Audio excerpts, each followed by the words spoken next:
How y'all doing? My name is Terrence Hayes. I had this whole thing written, and what I recognize consistently with our city is that we all kind of want the same thing. It just looks differently, time to time. I don't believe that police and parks should ever be pitted against each other. And I think we've done that in city council. And it's a bit ridiculous that we cannot have safe communities and parks, that we can invest in both. I'm not here to defend or argue about $2 million. What I am here to consistently show is that there was tons of different ways that we could have walked $2 million. We shouldn't have been arguing about new offices and rebuilds. We shouldn't have been doing things that constantly causes divides in our community.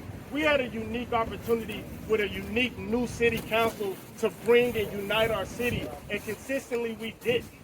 We plotted and continued to create narratives that didn't make Black and brown and immigrant communities safer.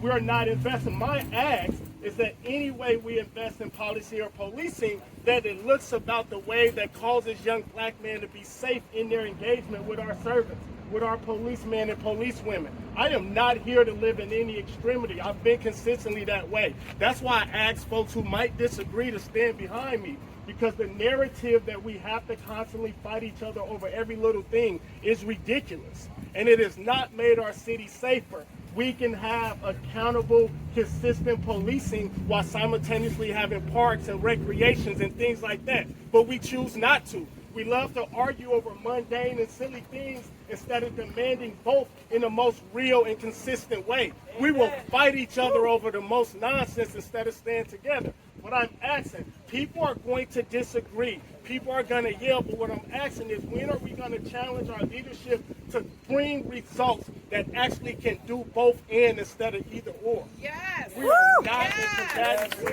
Yes. So, do we need parks? Yes. Should we fund parks? Yes. Do we need accountability in policing? Yes. Okay, y'all might not like me here, but we need policing. It doesn't matter how y'all agree with that. People are dying every day.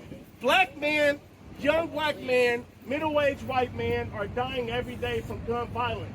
You do not respond with that with community. You respond with that with an armed response. Doesn't matter how comfortable that makes you. I did 13 years in jail for making a bad decision that caused harm. But I'm a community member that stands here that believes that every community member with the right resources, the right opportunity, and if we can align them with the things they need, we don't have to put anybody in jail. But when people refuse to do right, there has to be an answer.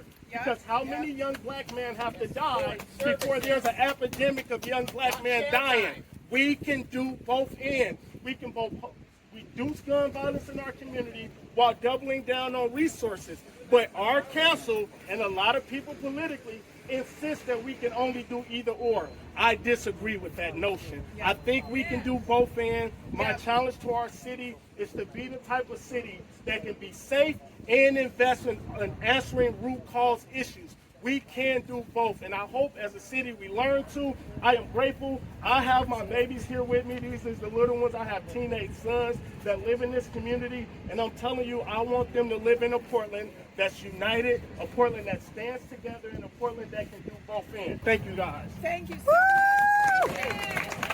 My name is Jerry Hinton. I'm the Gresham City Council President, and I'm grateful to be here today to talk about the reduction in proposed funding for our police. I'm here to tell you that my daughter, just last year, was tragically and brutally beaten for almost 10 minutes by three what appeared to be grown adults who were big men, full beards. She was letting her dog out of her garage to let them out. They pushed her in the garage and they beat her for 10 minutes with her 9-year-old daughter and 7-year-old daughter just on the other side of the door. These people were apprehended, and because of our broken juvenile justice system, they were let go almost immediately. And because of that, and because of Senate Bill 1008 from 2019 that have basically neutered our complete justice system for juveniles, they have since committed other crimes, including murder and attempted murder for a family of 8 just recently. It's unconscionable that we would allow that kind of thing happening in our state, but because of the state legislature, who are not practical, they're not reasonable, they're tone deaf and not in tune with what's happening with our justice system, they have allowed that to happen. Nathan Vasquez needs all the help he can get.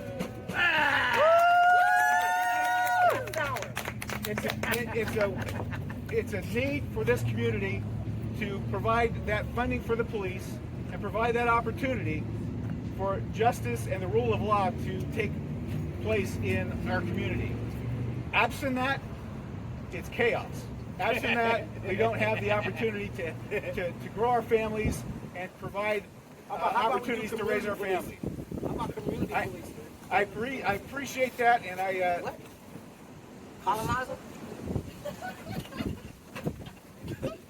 thank you so much for listening. Thank you. Woo! Hi there. Hi, I'm Monica Corey. I'm a resident of Northeast Portland. I've been in Portland since my dad was born here in 1910. I've been here for 66 years. I just want to make a point about the fact that this improving our police force should not be at the expense of the parks, but we definitely need an improved police force. And to be honest with you, the fact that 6 of the 12... And fuck eyes! Do they pants too? 6 of the worst crime-ridden neighborhoods are in District 1. District 1 has been grossly underserved for my entire life of residency in Northeast Portland. So Candace Avalos started this charge for district representation, and at a time when we could use more policing in these 6 neighborhoods of Powellhurst, Hazelwood, Mills End, Centennial. 308 million! You have 308 million! Can we please be respectful, guys? We let you speak. At a time when we need more policing, she turned her back at District 1 at the first This is actual fascism right here. I'm all for great parks, but I'm not for parks that we can't use because they are being overrun by lawlessness and petty criminals. And the reality is, the spirit of our city is eroding with the lack of support for public safety. So I'm sorry that these people don't get it, but maybe they will. And maybe our city council will step up and let the mayor and the administrator do their jobs.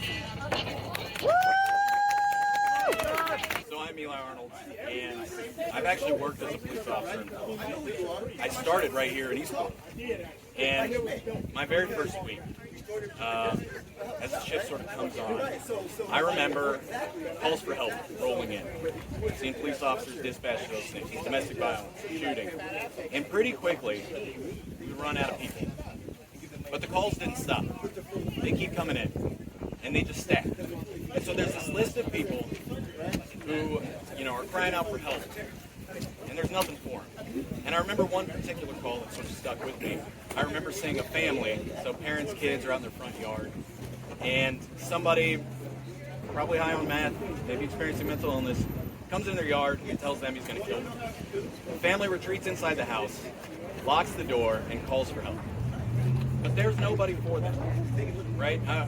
On my way to another emergency call and just realizing that they are going to sit there in this situation for 30 minutes, for an hour. I wonder what happened to those people.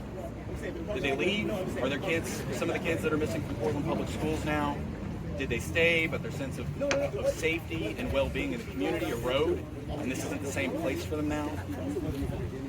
In Maslow's hierarchy of needs, safety comes right after. Hold on a second. It's fundamental.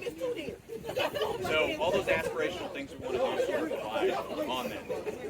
And I think the mayor very wisely chose to try to address the staffing issue that took us 3 decades to build. The city grew, the number of police officers serving it declined. And so I think we should follow his lead. I think it is a shortcoming that needs to be addressed because one of the fundamental tenets of community is that when you need help, there are people around you to offer it. Thank you.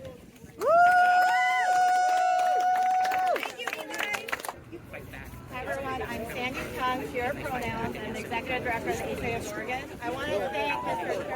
Curtis for welcoming me to come up to be here with my son. So this is the thing, it's pretty simple. Right now, the city of Portland has a cut budget. They don't have enough money to cover all of their services. So the mayor had proposed decreasing the parks budget by $7 million for maintenance, while increasing $1.9 million for Portland Police. And our city council voted for that $1.9 million increase to not go to police, but instead mitigate the $7 million being cut from our city's parks. That's right. I want you to remember this.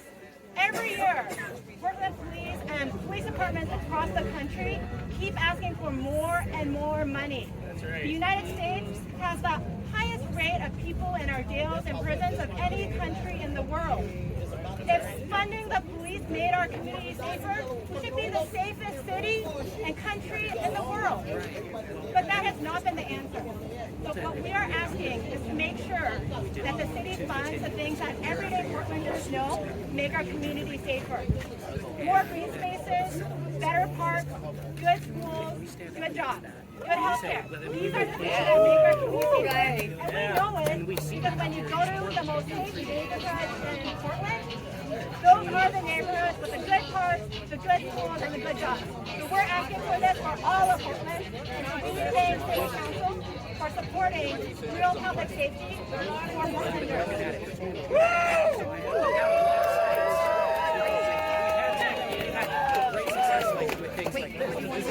Hello, everybody. My name is Vadim Mazursky. Let me just say one thing to begin with. It's an honor being here with all these people that care about our city. I'm convinced that people from neighborhood associations, people from businesses, people that live in this area care about our city and want it to be safe. I'm convinced that Ms. Chung from the ACLU cares. But let's talk about facts. We defunded our police 4 years ago twice and actually cut their overtime budget, so maybe 3 times. So since that time, crime has risen. Crime has risen. Murders have risen. Crime has risen. And then we started funding them back. Then we started funding them back, and crime went down. I can't believe at this point in time we're talking about defunding the police as our crime rate is finally coming down. Now we have a sign behind me saying "increase." That is the unfortunate sadness here. People have to create whole new terms because they don't want to call it defunding. Because defunding does not work. Defunding does not work. Increasing because they want you to think it's something else. It's not about parks. It's not about police. There's plenty of money.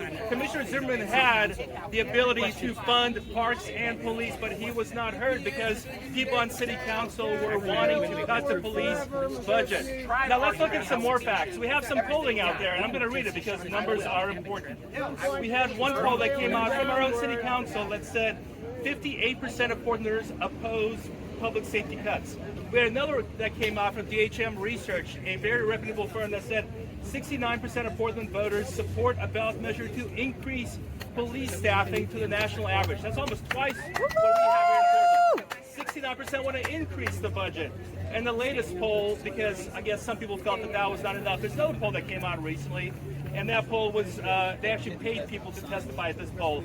It said that 77% of people support non-emergency police services. They didn't ask emergency, so that's probably been higher, but 77% support. And instead we have what we have here. District 1, 66% of their representatives voted against the police budget. And we support District 3, 100% of their representatives on city council voted against the mayor's proposal to support the police. 100%. So you have, exactly. Some people cheer that on. I call it undemocratic. We have to listen to people that are here. We have to listen to everybody. But let's listen to 77% of the people that actually want safety in their neighborhoods. This is about democracy. This is about voting. This is about making sure that people are heard. Some people will yell over you, and that's fine. Some people will yell over you. But this is about making sure people are heard. Thank you very much. Again, I'm Terrence Hayes. I really want to thank everybody for coming out. Yay, Terrence! Thank you. We love Terrence. I will say this, I really do love this city. I think even where we might disagree about particulars, especially around policing, I think we have to still double down on protecting our parks, our public places. Those places have to be safe also. And I think that's the balance we often miss in these discussions with each other. So even though I tried to make sure, I think that we all want the same thing. I think that it's hard when people have disagreed about something for a long time, not to let that disagreement be the focal place in every discussion. So for me, I am grateful for people that disagree. I think that's what makes us unique in this city. And I think we're going to get the outcomes we're looking for with the right type of leadership. Thank you, guys.